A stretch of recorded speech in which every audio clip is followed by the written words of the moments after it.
सावन को लेकर अगर देखा जाए तो सावन का पहला सोमवार कल होने जा रहा है, जिसको लेकर हम जहाँ पर खड़े हुए हैं गूढ़ेश्वर अखंड धाम मंदिर पर खड़े हुए हैं। यहाँ पर सावन के प्रत्येक सोमवार को मेला का आयोजन किया जाता है। आयोजन करने में कई दुकानें लगती हैं और यहाँ पर दूर दराज से भक्त दर्शन करने आते हैं, जिसको लेकर तैयारियां जोरों पर हैं और तैयारियां शायद पूरी हो चुकी हैं। हम कैमरामैन से कहेंगे कि दिखाएंगे किस तरीके से। देख लीजिए कि ये दुकानें जो सज रही हैं, ये कल मेला यहाँ का आयोजित होगा। इसमें दूर दराज से भक्त आएंगे और दर्शन करेंगे। माना जाता है कि गूढ़ेश्वर अखंड धाम मंदिर पे जो श्रद्धालु भक्त अपनी मनोकामना लेकर आता है, उसी मनोकामना जरूर पूर्ण होती है। कैमरामैन से दिखाएंगे कि अभी हम मंदिर के बाहर हैं, मंदिर के अंदर चलेंगे और दिखाएंगे कि आपके किस तरीके से जो तैयारियां हैं वो चल रही हैं। और भगवान भोलेनाथ को मनाने के लिए श्रद्धालु यहाँ पर आते हैं और बड़े दूर दूर से दराज से भक्त आते हैं। आप देख रहे हैं कि जो ये पहला गेट है, ये दूसरा गेट है मंदिर का। मंदिर विशालाय है और ये भगवान भोलेनाथ कल सुबह तड़के से भोर पहर से ही जल चढ़ना चालू हो जाएगा। वहाँ बीच में कुछ मंदिर के जो कमेटी के लोग हैं हमारे बीच में मौजूद हैं, इनसे हम बात करेंगे। आपका क्या नाम है? सुनील सिंह। जो भक्त यहाँ पर आते हैं उनको लेकर जो तैयारियां चल रही हैं, क्या तैयारी चल रही है? यहाँ उनकी देखिए लाइट की व्यवस्था, बाकी हर जगह सीसीटीवी कैमरे भी लगे हुए हैं। बाकी साफ सफाई का हर चीज़ की उनको कोई किसी प्रकार की दिक्कत नहीं है। पुलिस प्रशासन रात से ही यहाँ पर आ जाता है, कोई दिक्कत नहीं है। कोई दिक्कत नहीं है भक्तों के लिए यहाँ पर। यहाँ पर जो माना जाता है कि यह जो भी भक्त अपनी मनोकामना लेके आता है उसकी मनोकामना पूर्ण होती है। जी, ये तो आज से नहीं, सैकड़ों वर्ष पूर्व से चल रहा है यही।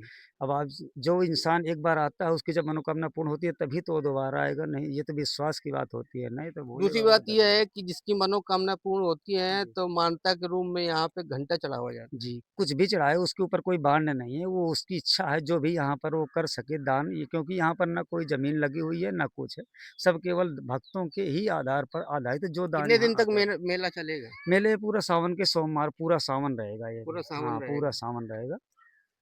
आपका क्या नाम है? मोनू सिंह। मोनू सिंह। जी, कहाँ के रहने वाले? चाँदपुर। चांदपुर के। जी।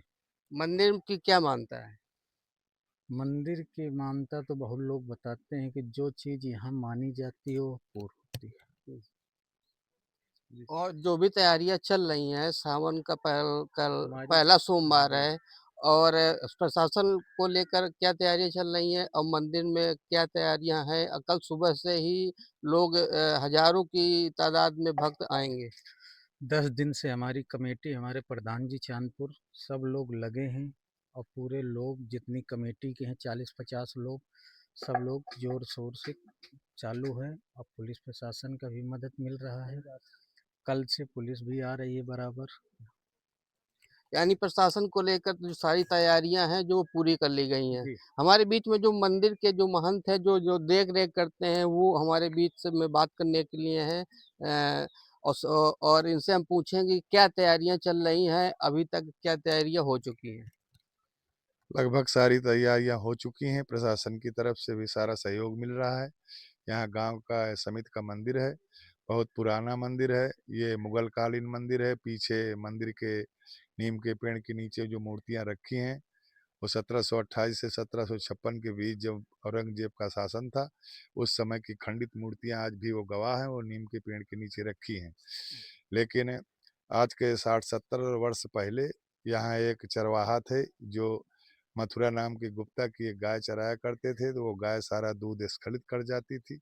शाम को उलाहना मिलने पर उसको उलाहना दिया गया कि तू मेरी गाय का दूध निकाल लेता है। वो चरवाहे से उसने कहा मैंने नहीं नहीं निकालता हूँ। जब उसने दूसरे दिन उस गाय की रेकी की देखा तो गाय शाम के टाइम गोधूल बेलायाम में सारा दूध स्खलित कर रही थी, एक झाड़ के बीच में घुसी हुई। फिर वो जब साथ के चरवाहे लोगों से बताया तो वहाँ देखा गया तो ये भगवान स्वयंभू थे। 7-8 फीट वो जो चरवाहे लोग थे वो उसको खोदा तो वो मूर्ति नीचे को थी।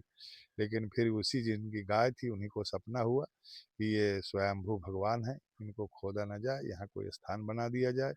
तब से करीबन आज से 60 साल पहले से बराबर यहाँ जो भगत आते हैं, जो भी मान्यता मानते हैं उनकी पूरी होती है। इसी से सावन के सोमवार में कम से कम 50,000 लोग आते हैं, 1 लाख भी हो जाते हैं। अतिशयोक्त होगा का 1 लाख कहना, क्योंकि कोई डेटा इस हमारे पास स्थान को इस स्थान में जो शिवलिंग है, जी। गूढ़ेश्वर नाम कैसे पड़ा? इसी से गूढ़ेश्वर नाम पड़ा कि प्रकट नहीं थे, मंदिर और मूर्तियां थीं और पहले से, लेकिन भगवान का पता नहीं था। वो गाय के दूध स्खलित करने से वो भगवान प्रकट हुए, इसलिए उनको गूढ़ेश्वर कहा गया। देखा कि इन्होंने महंत जी ने बताया कि किस तरीके से गूढ़ेश्वर का धाम का नाम कैसे पड़ा और किस तरीके से गाय माता के बारे में बताया कि दूध स्थगित कर जाती थी। और हम दिखाएंगे, सबसे बड़ी बात यह है कि मंदिर के पास से हम चलेंगे, दिखाएंगे आपको कि किस तरीके से जो तैयारियां चल रही हैं। सारा जो मंदिर है वो रंग रूप में छा गया है और लाइट की जो व्यवस्था है वो चाक चौबंद कर दी गई है। और प्रशासन के तौर पे यहाँ पर अगर देखा जाए तो थाना चांदपुर की पुलिस यहाँ पर कल सुबह से मुस्तैद हो जाएगी और अपना प्रशासन के तौर पर काम करेगी। हम आपको दिखाएंगे कि यही जो स्थान है, कल जो सुबह जब लोग ये लंबी लंबी कतारों से कल भरा मिलेगा, कल भोर पहर से ही कल यहाँ पर देख लीजिए कि नंदी बाबा और सबकी ये जो तैयारियां चल रही हैं, स्नान कराया जा रहा है। यही जो वो मंदिर है, हम आपको दिखा रहे हैं कि यही वो मंदिर है जहाँ पर कल सुबह से ही यहाँ पर वो कतारें यहाँ पर लगेंगी। एक तरफ महिलाओं की लगेंगी, एक तरफ पुरुषों की लगेंगी और बारी बारी से सभी को दर्शन कराए जाएंगे। दूसरी बात बता दें कि श्री अखंड गूढ़ेश्वर धाम चांदपुर फतेहपुर नोन नदी के किनारे स्थित है। यह आश्रम एक महंत जी की देख रेख में है और सबसे बड़ी बात यह है कि देख रेख के लिए यहाँ पर सीसीटीवी कैमरे लगाए गए हैं। सीसीटीवी कैमरे के तहत यहाँ पे मुस्तैदी रहेगी और प्रशासन यहाँ पर रहेगा। और आपको हमने दिखाया कि वहाँ पे दुकानें लग रही हैं, वहाँ पर चढ़ावा के लिए, प्रसाद के लिए दुकानें लगी हुई हैं और सभी भक्त यहाँ पे हजारों की तादाद में भक्त आएंगे और सुबह से दर्शन प्राप्त करेंगे।